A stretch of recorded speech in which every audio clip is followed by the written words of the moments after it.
there's only one day left, Thursday, and it's not as high, crunk, amazing as Wednesday, but I still love Thursdays nonetheless because you're almost there, ladies and gentlemen, and we are GeekBeast to help ease you into that lovely, beautiful Friday that you've been looking forward to. Hello, nerds! Welcome to GeekBeast. This is your daily rundown of geek news from geeks that look like me, geeks that look like you, and geeks that look like my man over here, Chuck the Black Lion himself. How you feeling today, fam? I'm okay. I'm a little bit under the weather, but I'll manage. I'll manage through it.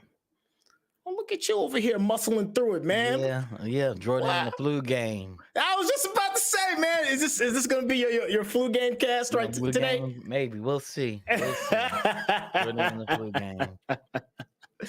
Hey, so for those of you who is the first time checking us out, hey, we are your geek news for the day. We are a weekly show, and we're going to share our opinionated, melanated geek news beats with you. But please make sure that you realize that this is strictly for entertainment. We are not vetting these sources. Yo, big shout outs to the Funk, the man who came out and put all of this beautiful news together so that we can have these cool little conversations with my sick counterpart over here. Hey, man, you still fly even though you kind of like under the weather. Yeah, I'm still fly. I tried to be. I tried to be. And I got my Star Wars t-shirt on, so I'm ready for this. Yeah. Oh, man. Good. Well, the first big gigantic headline of the day that I've seen all over my feed is Amazon's new acquisition of MGM. We talked about it briefly not too terribly long ago, but it is officially done. It was an $8.5 billion deal. This is coming from Variety. The pact was first announced in May and has been winding its way through the regulatory process for Amazon. So the story, near century-old studio with more than 4,000 film titles, 17,000 TV episodes, and 180 Academy Awards and 100 Emmy Awards, will complement Prime Video and Amazon Studios' work in delivering a diverse offering of entertainment choices to customers. We just did a review on an Amazon property on Bingeworthy just this past week, Reacher. And you know, if you take a look, for those of you, I challenge you to go back and check out that Bingeworthy show. It's pretty good. And you enjoyed Reacher. What were your thoughts regarding that Amazon property? I enjoyed Reacher. I gave it a full binge out. Go watch the episode. It's amazing. I find this acquisition interesting. Very interesting. People kind of forget Disney acquired Star Wars for $8 billion. If I recall. I thought it was even cheaper than that, actually. I thought it was I think the Star Wars acquisition was $8 billion. Okay. All right. Okay. So as comparatively, was this a deal for the MGM acquisition, or did just Disney kind of like $4 billion? So it sold for $4 billion. Okay. Yeah, I thought it was a little bit lower than that. Yeah, because people like now, I remember when that first came out, everybody's looking at that number like that is absolutely crazy. Now in hindsight, and you see how much money it's generated, it was like, man, that was easy money. It paid for itself almost within like the first two or 3 years. So this $8 billion deal, still, but that was only what at the time 6 movie properties, a TV show, 2 TV shows. And they turned around and doubled that. They got 4,000 movies, 17,000 TV shows. And they have an evergreen project that is that's Bond. Bond technically saved MGM. So I find this very interesting. As bad as I don't want them to remake any of these movies, I can see a bunch of remakes on the horizon. What's your bet on them creating a Bond universe? I mean, it's almost expected, right? There's going to be like a Bond universe, right? That should have happened when they relaunched Bond with the what's his name, the Thomas Crown Affair. They have the characters, right? You have 003 Charlie, you have 007 Bond. I think they have 009. He's known. So you have 3 characters that have been outlined in some type of Bond property somewhere, be it film or book. 003 Charlie should be Idris Elba. 001, 002, we don't know who they are. They're so top ranked that nobody knows who they are. Nobody knows who the first and second one are. 003 goes and becomes one of them once one of them die or disappear. 009 is the lowest level, and 007 is pretty much there too. So you have a whole list of double O's you can fill up. So it's You almost know, a ready-made world. It seems yeah, like it's like the gimme. It seems like it's the layup since yeah, everybody are creating these worlds. Why not a Bond world? And then yeah, you can also kind of like satisfy the people that want to see different variations of Bond. That's an easy out, right? yep, You know, yep. so So I see other things going, like another Stargate TV series coming on the horizon, a different Stargate, another Tomb Raider film, of course, probably a mhm, relaunch of Tomb Raider, and another relaunch of RoboCop. That hell, mhm. they may even do Legally Blonde. I can see it being done too as well, and Yeah, definitely the you're. Crown Affair. I was gonna say, man, you over here like banging out some of the bigger titles. Go ahead and drop that list real quick. Just say it real quick. The properties they can release. Oh, just some of the bigger names like that. Like I'm looking over here. We got 12 Angry Men is one of Basic them. Instinct, Basic Instinct. Moonstruck. I can see them making Moonstruck again. Pink Panther. I can see them making Mhm, a cartoon of that and bringing it back. Like, I'm surprised that hasn't been done in California art style, considering mhm, it was done in Cal art style before. Cal art style before. I'm surprised they haven't brought Pink Panther back, but that's kind of mhm. mature though.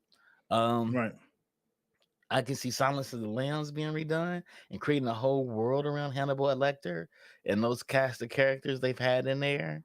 right. So it's really interesting what can probably potentially be done. Yeah. Um, MGM does have a lot of their hands on a lot of golden titles. Mhm, Um, Even from back in the day, they can bring it forward and share with people, right? They could bring in stuff from the 20s and update it, modernize it, and make it work. right. 20s and 30s, right? Mhm. You know, Yeah. Go ahead. go ahead. No, I'm actually, you know, happy for Prime to tell you the truth. I know a lot of people are kind of like rolling their eyes regarding Jeff Bezos and his acquisitions, but as somebody that is a fan of just platforms, for quite some time, Amazon was like the dung heap of the streaming services. They pretty much only catered to like B movies, very weak international titles. It was like digging at the bottom of the crate to actually find anything. And just past recently, over what maybe the past like 3 years or so, Prime has like really been like pushing forward with quality. Hence us talking about Reacher during yesterday. Yeah, So yeah, it's the quality is starting to pick up. It's not just a platform to get yeah. you to order the movie off of Amazon. It's actually just some good stuff. My So biggest we're question making is that how fair. long does that last, right? Right, This is not Amazon's core business. Amazon's core business is delivering packages, and that's over the internet and to your house, which right, is also to your house. You know, right. over the internet is to your house as well. So that's what they're known for, is giving you Mhm, packets of information over the internet, or they're giving mhm, you packages of stuff that you really don't need to your house. right, So I wonder how long this is going to last, and they're really going to do right. something with it.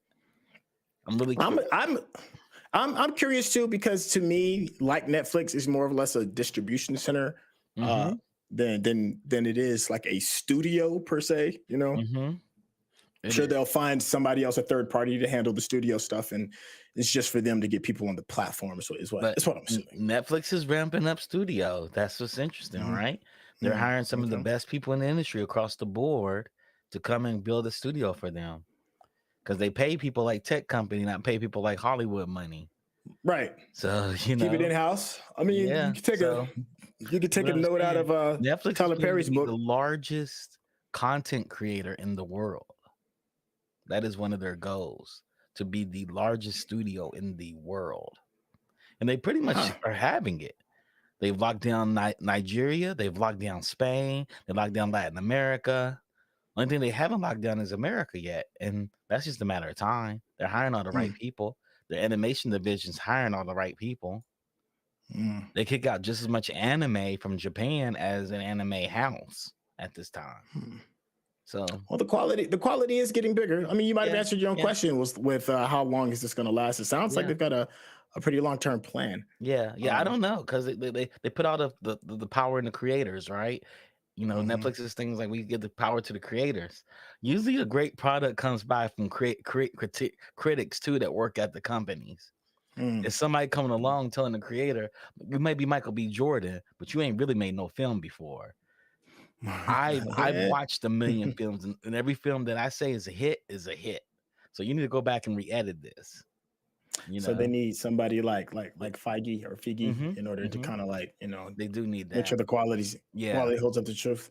Well, when it comes to quality, one of the quality things, two things that come together and think of quality is Back to the Future, quality product. Back to the Future 1 and 2, it's legendary. And of course, on this show, you always talk about the quality of Legos. And those two worlds are combining because there is a new Back to the Future Lego set. We're not going to spend a whole lot of time, but I do want to just bring it up because we just have so much fun with Legos. And I think the DeLorean looks pretty good. Are you getting it? Yes, I am. I'm absolutely getting it. I missed that on the first one. And I was gonna buy it from a shop in Santa Monica for $35 more than what it was going for retail. They retired it almost like a month later. I went back to the shop and it was gone. It was just gone. So it just look at that quality, man. I'm sitting here taking a look at the recent YouTube page. It looks good. They have an F1 racer that looks really, really nice as well. Lego's doing it with their sets. And apparently they're working with that black creator that made really dope sets. And hopefully he just makes something really nice. What I just noticed is that there is some different variations of the DeLorean. It's not just the standard very first set. It looks like we have the one from 85. It looks like we got the one when they go to, what was it, when they go to 2005 or something. I forgot the year that was. And I saw a third one as well. So I like that. It's not just one version of the DeLorean. You can modify it to be all the versions. Yeah, I like that. I'm definitely going to grab it. I'm going to grab it with the Princess Peach set. The original Lego DeLorean 2013 was $34. I saw it for $75. I was like, no, I'm not paying $75 for this. I should have paid $75 for it. Yeah, hindsight, boy. It always gets you. Hey, but now I get one that's better. Yeah, it does look better. Quality looks better. But hindsight is definitely 2020. But nobody really talks a whole lot about foresight. And the NBA is one of those companies that has enough foresight to realize that they have to keep innovating, right? They've been innovating with their players, giving their players the power in order to do more things, innovated with keeping up with the culture and social consciousness and awareness. And now they're being innovative regarding some of the technology when they show some of their games. So the first NBA broadcast rendered with volumetric video puts basketball in the uncanny valley. All right, so this season, the Nets local broadcasts on Yes Network have had volumetric video capabilities for what we talked about a while ago called the Netiverse. It's going to highlight clips, replays, and in-arena video. But this time, ESPN is using it to broadcast an entire game, a whole game. We've seen bits and pieces and clips of it from time to time, but they're going to do an entire game from start to finish. Now, it's built with Canon's free viewpoint video tech, and it uses 110 data capturing cameras placed around the court to carefully track player movement. Then it combines that data in real time with 3D models that have been built of each player and renders it, very similar to how things would work while you're playing something like NBA 2K. So that creates the ability for virtual camera operators to show off the action from any angle they want to, as virtual cameras swoop around the floor like drones. Like I said, I've seen some of the clips, man, and in clip form, it's really amazing. It is really, really cool because you can kind of dictate how you want to take in some of this content. Have you seen any of it? I've never seen it till you just put us this article. So I'm looking at the video now. And I'm totally impressed. What impresses me most is once augmented reality glasses become a thing in the next 5 to 10 years, this technology is going to be way ahead. You're going to be able to watch an NBA game actually in front of you. So you'll have a TV in the background, which will be supplementary, of course. But you can have replays. You can actually put the players right there in front of you, like your court side. You can watch them replay the action from there. Or you can watch the whole entire game on your coffee table in 3D. That's really cool. Yeah, that does sound really exciting. Now, even though I'm looking at this and I've seen some of it, it does look good. It does look rough. I don't know if it's necessarily consumer ready for an entire game. I don't know if you want to see that in a whole game because, like, there's no crowd in the background. There's some of the little things and the nuances that make watching the game a lot of fun. So it's missing a lot of that. But I like how they're thinking. I like how they're going about it.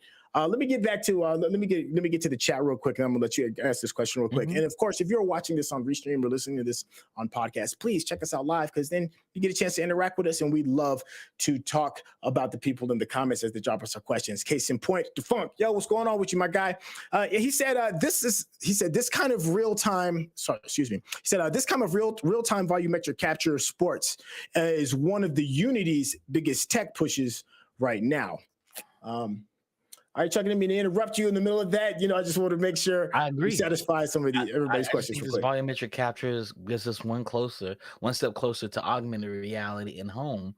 Once the technology is affordable, and that's 5 to 10 years when it's going to be affordable and we can actually put on our face. And since we're starting with this technology so far in advance now, in 5 years, this is going to be easier. It's going to be so much easier. They figured out all the problems now. And they figured out enough to do real-time rendering on 3D models right now. And this is one of Unity's biggest push. And people care to forget, Unity just acquired Weta. They just acquired the modeling giant. So if Weta can come in and learn how to capture a human, real-life humans, which they do know very well, and skin them and make them light for volumetric capture, volumetric replay, not capture, but volumetric replay, this could be really big for us in 5 to 10 years. Like that's literally you can watch a basketball game on your floor, in your house, on your coffee table in 3D. That's dope. That's dope. That is dope. There's some technology that's kind of already available for headsets. I have an Oculus, and they have an option for you to actually like watch some of the live NBA games, and it's like courtside seats, but it's not 3D digital, just a camera. You're getting like the camera view, but it's still cool because you're looking at it on this absolutely massive screen. And that seems to be like in the safe space of consumerism because you're still, you're still getting the feel of watching it. This doesn't seem like it's ready for that just yet. Another case in point, 2 years ago, the NFL tried to did an experiment with some of their camera work because they realized there was a large group of people, segment of the audience, that knows football through Madden and let's say like NFL 2K, and they have a top-down view that looks like north and south. And that is just how you play. And they make it that way because you can see all the players, you can see all the plays. That's why the video game is based like that. So they did an experiment, and they had a game where the entire game was played in that view. Now, and I'm saying all this because it's practical and it makes sense because you can see everything, and there's no, it feels like you're actually like a real part of the game. But it was a flop. It was like viewership changed. People went to other stations to try and catch it in the original real format. Do you feel like something like this should like be an oven to cook a little bit longer, or go ahead and do it in the NBA, in what the league is doing now, and just put it out there? Just put it out there and let people hack at it. Because no data is like user data, right?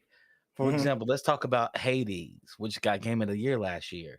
Okay. They had a public beta for about a year and a half. They worked out all their bugs. Then when they made their almost perfect game, they're like, okay, the game is launched. People played it for about a year. Okay. So just sit there, just let it cook, and let it cook in public. Okay.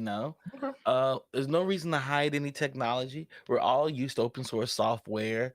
We have a generation of children in particular that watch a lot of YouTube, so nothing is polished that they see. It's not TV quality.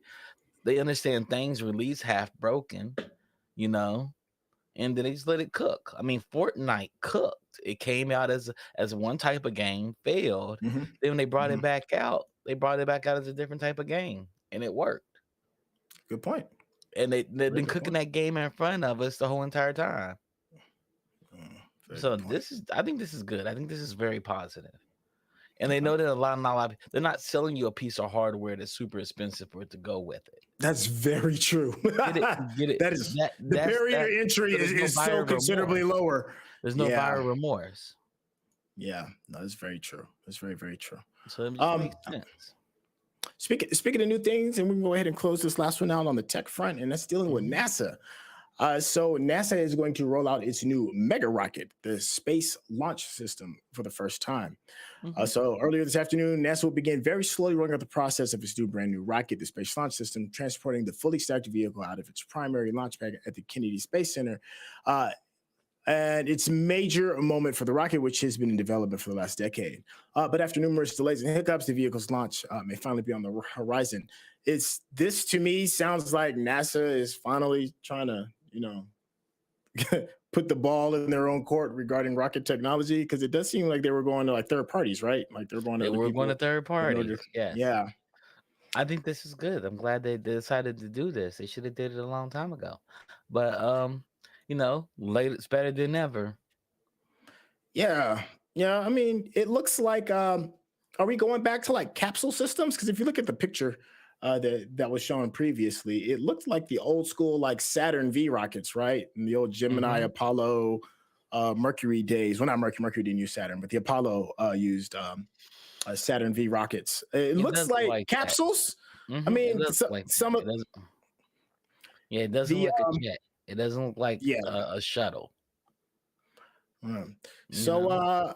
I'm kind of biased to the shuttle. I grew up, drinking Tang and watching the shuttle. Yeah, I know. Our parents grew up, during the Saturn V days. We grew up during the shuttle days and solid rocket boosters and all of that. And now it's like we're going back to the capsule days. I guess I feel melancholy about it because I want us to get a little bit closer to the Star Trek Enterprise. Yeah. And it just seems like we're going backwards visually. Visually, I know it's way more practical to go back to capsules for a lot of different reasons. Yeah. But I mean, let's look at the I like two Enterprise. major American-born rocket companies. They're not Mhm. sending up shuttles. SpaceX No, is not sending a shuttle. Blue Origin's not no, sending up shuttles. no. Everybody's sending rockets. It makes me Yeah. wonder why we chose to do shuttles. Because it was cheaper, because you could reuse it over and over again, and you can move larger payloads. That was why they went Mhm. with shuttles. That's the only Mhm. reason. But we've had some pretty big tragedies with what, 2 or 3 shuttles? 3 of them. Mhm. Yeah, I think we've had two shuttles to blow up. Whatever. Anyways, so yeah, I don't know. I just want my Enterprise, man. That's all. Huge shout out to the chat again. The Funk said the strategy is NASA that NASA is working on is deep space travel, the moon and further, and private commercial partners will be handling space stations and satellite servicing. Okay, Yeah. well that's pretty good. And And at least go ahead. also, no Enterprise like ship from Star Trek launched from Earth, right? They all No, launched it from was space. They all yeah, launched they were from built in space. they're Yeah, built in that's very true. orbit. Yeah. That is very, very true. Yeah. I'm just biased, man. I Come get on, it. man. I get it. Tang and space shuttles, man. It's in my blood, man. I get it. Maybe we get a space station out in space, and we can build a space station that can build other machines that can fly out. Yeah, maybe. Hey, did you ever hear about the movement to really start implementing space elevators? Oh no! Like there I was think like that's for like a silly. while, like a little over a decade ago, people were Yeah, like it really sounds trying to push silly. space elevators. It does sound a little silly. They used That one sounds in silly. oh my gosh, what's the Isaac Asimov movie that we just watched? Foundation. Uh, Foundation. Yeah, yeah, yeah. Foundation. They Yeah, use they space talked about elevators. space elevators. Yeah, Mm-hmm. I don't know. It looks cool though. Looks Yeah. like it had a weird Uh-huh. growth growing off the planet. Yeah. Hey, thank you, Foundation. Yeah. I'd rather have a space elevator than capsules. I bet. That's I all I'm bet. saying, man. I get It it. looks I hear backwards. you. You're hustling That makes total sense. Yeah. I hear you. I hear you. Totally hear you. You're like, nah, man. Be practical, No, Trey. Be I practical, mean that's not sister. how physics works. No, I know. No, I'm biased. Yeah, space. Hey, according to our other co-producer in the sky, They said it's still a viable theory, right? It's one of those things. It's a theory. I don't know how it would work. It looks funny, but I'm here for it. It looked great in Foundation. All right, I'm stalling. Hey, yo. Yeah, it fell over the planet and killed 1 billion people. Yeah, until it just killed like 1 million people when it fell down. Spoiler alert, but oh, shout out to the Funk as well. He said the space plane was definitely more cool looking than rocket. See, that's what I'm saying, man. Just I get it. Let me try and deal with the cool thing. That's all. Hey, but you know what else is cool? Coming and checking us out tomorrow, because tomorrow is going to be happy hour. Unfortunately, we have absolutely zapped all of your time. Yo, we got a smile out of Chucky at his flu game. I heard you out there talking with energy and spunk. That game. I know. I'm trying to get you off real quick so that bad boy can stop bubbling. I don't want you to get the bubble guts. Hey, that's going to conclude the new segment of our show today. Hey, thank you for tuning in. Huge shout out to the man in the sky, one of our co-hosts, Rodney, and of course our curator, Defunk. Thank you so much. The two of you, I see all the amazing images you put on the screen and the amazing pieces of content and curating the news for us. Without that, it would be extremely difficult to find the success that we are finding. GeekBeast is now in podcast form as well. So if you missed our live stream, it's real simple. You can hit us up on Apple. You can hit us up on Spotify and pretty much every podcast form that's out there. Please leave a review and thumbs up, because we got to sit there and massage those algorithms. If you haven't subscribed already and you're watching this on YouTube, what are you doing? Hit that subscription button and of course that thumbs up.